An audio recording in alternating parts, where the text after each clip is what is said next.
நம்ம இளைய தளபதி விஜய்க்கு எப்போ பாரு மும்பைக்காரங்கள வாயை புழக்க வைக்கிறதே வேலையாக போச்சு. இனிமேல் காமெடியாக பேசணும்னு நினச்சிக்காதீங்க.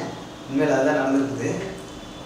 துப்பாக்கி படத்தோட ஷூட்டிங் நடந்துட்டு இருந்தபோது அங்கே அவர் இருந்த இடத்துல மக்கள் கூடியிருக்கிற கூட்டத்தை பார்த்துட்டு அந்த நார்த் இந்தியன்லேயே அசந்து போயிட்டாங்களாமா. என்னையாது இது இவ்வளவு கூட்டம் ஒரு ஷூட்டிங் அங்கேயும் ரசிகர்கள் இருக்கிறாங்க, சினிமா நடிகர்கள் போய் பார்க்க கூட்டம் சேர்ந்துட்டு தான் இருக்குது.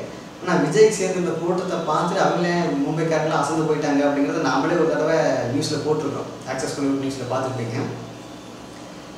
அதே மாதிரி இப்போது நம்ம ஏஎல் விஜய் டைரக்ஷன் நடிச்சிட்டு இருக்கிறாருங்க தலைவா படத்துக்கு. அந்த படத்தோட ஷூட்டிங் மும்பையில் நடந்தபோது அதே அளவு கூட்டம் வந்துருக்குது.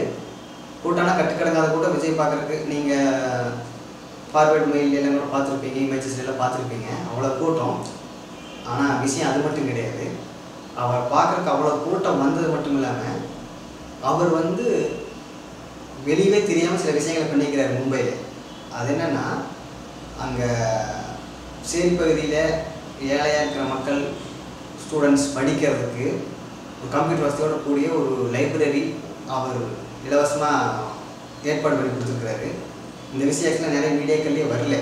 ஏன்னா அவர் பண்ண ஹெல்ப் வெளியே தெரிய வேண்டாம்னு சொல்லிட்டு இன்னும் பெரிய அந்த வெளிச்சத்தில் பண்ணல. இந்த வலதுகை கொடுக்குறது இடதுகை தெரியக்கூடாதுன்னு சொல்லுவாங்களா, அந்த மாதிரி பண்ணிக்கிறாரு. ஆனால் அதை இன்னும் நிறைய பேர் அப்படி பண்ணுறதில்ல. அவங்க அதை பார்த்து மும்பைக்காரங்க பரவாயில்ல, தமிழ் நடிகர் விஜய் இந்த மாதிரி ஒரு நல்ல விஷயங்கள் பண்ணிக்கிறாரு, நல்ல விஷயங்கள் பண்ணுறாங்க, ஆனால் இதை வெளியே விளம்பரப்படுத்தாமல் பண்ணிக்கிறாருன்னு சொல்லிட்டு ரொம்ப ஆச்சரியப்பட்டுருக்குறாங்க.